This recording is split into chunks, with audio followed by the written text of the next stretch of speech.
Hello ladies and gents. As you guys know, us, the UTS Tamil Society, promised everyone that attended the UTS International Food Day some fresh and delicious dosa. Well, since it didn't happen due to quarantine, I, on behalf of UTS Tamil Society, will be making a fresh and delicious dosa for myself. And you guys can watch.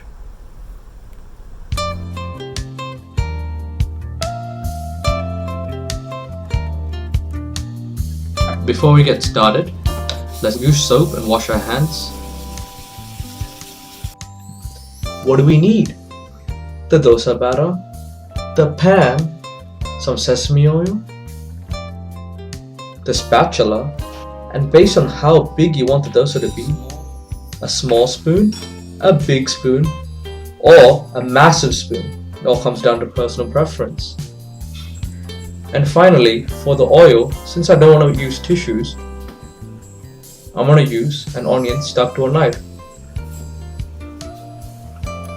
Because I'm cool. Alright, I'm going to preheat the pan on medium heat. Once you've done that, pour a tiny bit of oil on the pan. Then use the onion knife to spread it out. Once all that is done, pour the batter onto the pan, spread it out,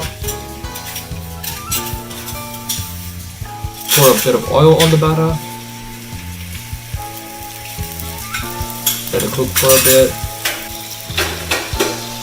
and then flip it, let it cook on the other side,